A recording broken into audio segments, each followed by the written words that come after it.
46th governor of Florida, Ron DeSantis. Governor, great to have you this morning. Welcome. Good morning. Thanks for having me. Well, what a contrast looking at what you're doing in Florida and what they're doing in New York. Walk us through your housing plan and why this exemption lift is so important in terms of property values and taxes.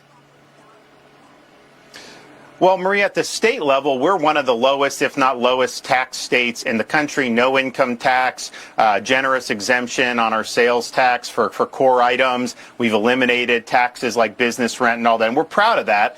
And our spending has reflected it. I'm going to sign a budget later this month or next month that will represent 4 straight years of spending reductions in the state of Florida, and we're very proud of that. But at the local level, which is where the property tax revenue goes, we've gone from local governments taking $32 billion in 2019 in taxes to now $60 billion. That's almost 100% increase in revenue. And look, part of it is people have moved here. Part of it is that property values have gone up. But homeowners need relief. And so it's my view that if you are a Florida resident and you have a homestead, we want that to be tax-free. And so that's our vision. That represents about 30% of the overall property tax revenue because they still tax investment property, commercial property. And so this ballot measure will do an opening salvo of raising it, the exemption to $250, adjusted for inflation so they can't play games.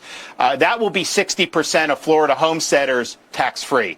Then as they raise it, the legislature will be able to raise that and have a process to do that. Once you get to 500,000 limit, that's 92% of homeowners. And then on it goes from there. But if we don't give homeowners relief, Maria, by 2032, they're going to be taking in $83 billion. So that would mean $32 billion in 2019.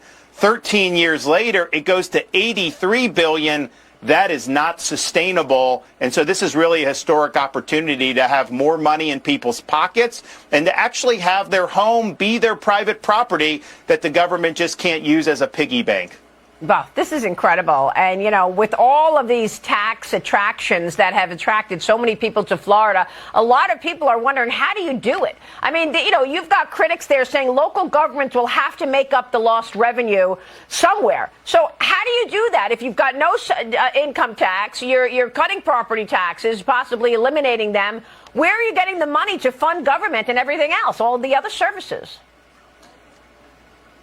Well, so, we're focusing on homestead. Obviously, they tax property that are non-homestead residential, Airbnb, Canadian snowbirds, commercial. That's a lot of money that they have. And so even if we eliminated homestead revenue entirely, that would just put their budgets back to like 2021, 2022 levels. But we're phasing it in, so it's a very, I think, manageable process. So I don't think you need to, quote, make up. I think they should start figuring out ways to change their spending so that taxpayers benefit. However, in our proposal, because we have surplus at the state level, we are creating a fund that will be able to issue grants to local governments. So if you really say, you need help with a fire or sheriff's department or education, we'll have grants that we're going to be able to do that for this period. But what's going to happen is this is going to increase the economic base of all these local areas because people are going to have more money in their pocket. They are going to start getting more revenue from existing taxes without having to add new taxes, and they're going to end up in a very stable situation very shortly. And not even going to need this state money. But what they're not going to be able to do is go from $60 billion in revenue to $83 billion over the next 5 years. We can't afford that to happen. So it really represents a big, I think, benefit to the taxpayer, but it does represent a spending restraint on local governments. I mean, look, we've had inflation, we've had population growth, but look at Florida's state budget. We're doing massive things. Everglades restoration is the largest environmental restoration in the history of the U.S. Massive infrastructure investments, increasing teacher pay. We're doing all of that, and yet we're still reducing our overall budget. So it can be done. And I'm not saying $32 billion, even if you assume they were spending everything right, it would have gone up because of inflation, but not to $60 billion. So, I mean, this is the classic example of just managing budgets well.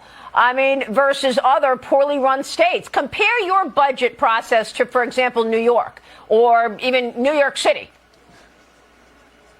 So our budget in Florida with 23.5 million people is less than the budget of New York City, which, has 8 million people. It's a big city, but a lot less than the whole state of Florida. New York State's budget is well over twice as large as Florida's budget. I think New York's budget's like 260, 270 billion. Our budget has been basically around 117 billion, give or take a little bit, for the last 4 years. And so I think we have 4 million more people than New York State does. Now, New York used to have a lot more than Florida, and so we're doing it. And we have either the lowest or second lowest per capita spending of any state in the country. And one of the things I'm proud of is that if you take all of Florida's debt that we've accumulated since statehood in the 1840s, just since I've been governor, we've retired 50% of that debt through our aggressive debt repayment policies. So it can be done. And I think what happens is when you do it right, when you respect taxpayers, it creates a good harmony in the economy where people are more apt to want to come here. They're going to be more apt to invest here.